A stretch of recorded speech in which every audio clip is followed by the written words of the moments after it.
आप निर्णय लेने की जिम्मेवारी हमारे फौजों को छोड़ दीजिए। ये पॉलिटिकल बात इसमें मत रखिए, पॉलिटिकल डिसीजन ना लीजिए।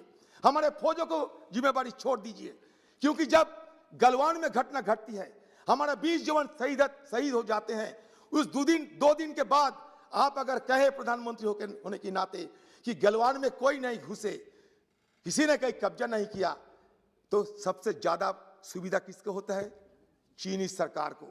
तुरंत तो चले जाते हैं, जाके कहते हैं कि हिंदुस्तान के प्रधानमंत्री खुद कहे हैं कि गलवान में चीनी फौज अतिक्रमण नहीं किया, बल्कि हिंदुस्तानी फौज अतिक्रमण करके चाइनीज एरिया में घुसा। It is implied.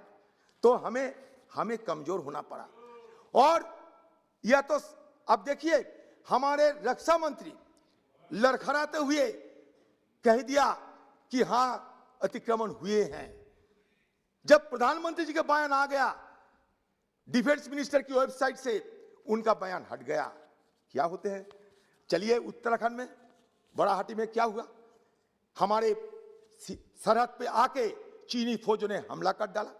चले जाइए सिक्किम में, चले जाइए अरुणाचल में। अरुणाचल का मैं नहीं, आपके पार्टी के एमपी तापिर गाव, वो खुद कहते हैं कि अरुणाचल में चीनी फौजों ने हमारे सीमा पे घुसकर हमारे बच्चे को उठा के ले गए। मैं नहीं कहते।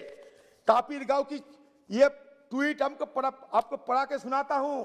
Chinese PLA has abducted Shri Miram Taron 17 years of Jido village yesterday 18 January 2022 from inside Indian territory Lungtajor area. China built 3 to 4 kilometer roads inside India in 2018 under Siangla area, Bising village of Upper Siang district, Arunachal Pradesh. मैं नहीं कहते, आपके party के MP, वहां के अध्यक्ष तापिर गाव खुद कहते। आप इसको ना नहीं कर सकते। हमारे किरण रिजिजू भी है वहां के मंत्री, हमारा कानून मंत्री, उनका भी हिम्मत नहीं है इसको ना करे, क्योंकि जो हुआ है वो हुआ है। लेकिन ये कैसे हो रहे हैं, इसको रोका कैसे जाएगा, इस विषय पे हम क्या सोचते हैं, ये हम सबको प्रधानमंत्री जब जानकारी दिए चीनी अतिक्रमण के बारे में, हमें आप थोड़ा अवगत कराइए, क्योंकि हम लोग सब बेचैन हैं। हाँ, कहिए।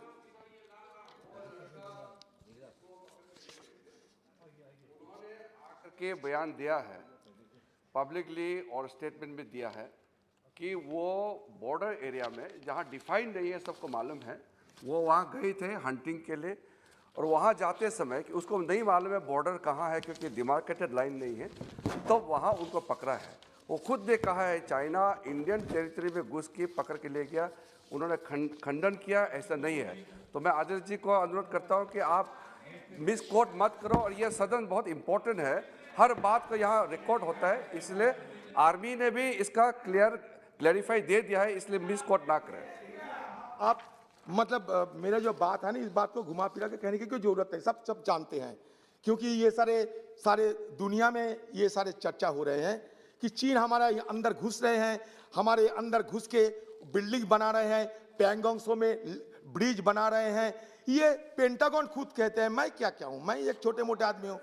सब कहते हैं आप इंडियन आर्मी को आप विश्वास नहीं करते? इंडियन आप विदेशी सोर्स को विश्वास करते हैं क्या? आप कह दीजिए कि आप इंडियन आर्मी का सोर्स को कोट करो। आप कह दीजिए कि गलत है। आप कह दीजिए कि हमारे फौज चीनी टेरिटोरी में घुस गए थे, इसके लिए चीनी फौजों ने उसको मार डाला। कह दीजिए, कहीं हर्जा क्या है? देखिए, ये मैं आप लोगों को कोई इल्जाम नहीं लगाते, ये हम सबका चिंता है। ये हमारा चिंता इसलिए है क्योंकि धीरे धीरे हमारे साथ, और ये leader of Congress parliamentary party है लोकसभा में, हर चीज सोच समझ के कहना चाहिए, क्योंकि ये सीरियस भी है, बहुत सेंसिटिव भी है। हर स्टेटमेंट आप जो इस सदन में कहता है सोच समझ करके, और भारत सरकार का आर्मी का सोर्स को कंफर्म करके तब आप ये कहना चाहिए। अच्छा, चाइना पे चर्चा करना कि गलत होगा?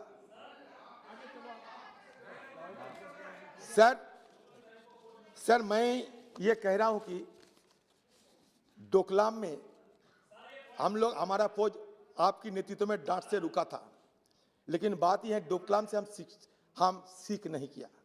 डोकलाम को हम नजरअंदाज करते हुए हम एक सेल्फ कॉम्प्लाजेंस, आत्मतुष्टि की भावना में हम लोग डूबे हुए थे। हम सोचा, आप शायद सोचे होंगे कि जी जिनपिंग के साथ हमारा और कोई दुश्मनी नहीं है, बल्कि दोस्ती बढ़ते जा रहे हैं। चीनी सरकार की ये जो इविल इंटेंशन थी, शायद आपको पता नहीं होगी। तो हम अगर इसको पॉइंट आउट करते, गलती क्या है? चीन हमें घेरने का कोशिश तो कर रहे हैं, और हम अंदर अंदर इंटरनली हमको स्टेबिलाइज होना चाहिए। देखिए, एक स्ट्रॉन्ग इकोनॉमी चाहिए, इंडिपेंडेंट जुडिशियरी चाहिए, सोशल स्टेबिलिटी चाहिए। हमारा फॉरेन पॉलिसी को मजबूत करने के लिए मैं प्रधानमंत्री जी को जरूर ये कहना चाहते हैं। आप बांग्लादेश में जाने का बात तैयार किया था, लेकिन बांग्लादेश की आम जनता आपके खिलाफ प्रदर्शन करते हुए वहां की सरकार ने ना कर दिए। ये हमारे लिए कोई खुशी की बात नहीं होती है, ये हमारे लिए खुशी की बात नहीं। आप जाइए मालदीव में, वहां इंडिया आउट कैंपेन चल रहे हैं, चाइनीज इंस्टिगेशन की दौलत। चाइना वहां उकसाते हैं, इंडिया आउट कैंपेन चलते हैं। इसका मतलब हमारे पीछे चीन, पाकिस्तान सब मिले हुए हमको कमजोर करने का कोशिश करते हैं। तो इसलिए हम चाहते हैं कि हमारे हिंदुस्तान की अंदर की हालत ठीक कर लीजिए आप। क्योंकि मैं इसलिए ये कह रहा हूं, हरिद्वार की जो घटना घटी थी हमारे हिंदू सम्मेलन की, इसके बाद प्रधानमंत्री जी को और हिंदुस्तान की महामहिम राष्ट्रपति जी को एक चिट्ठी लिखा था। किसने? मैं नहीं। Some of the signed dignitaries include 4 former Chief of Naval Staff: Admiral Lakshmi Narayan Ramdas, Admiral Vishnu Bhagwat, Prakash A.K. Dhawan and Raman Prem Suthan। क्या लिखा था ये कि we cannot allow such incitement to violence together with public expression of hate, which not only constitute serious breaches of internal security, but which could also tear apart the social fabric of our nation. One speaker made call to the army and police to pick up weapons and participate in the cleanliness drive, that means Safai Abhijan.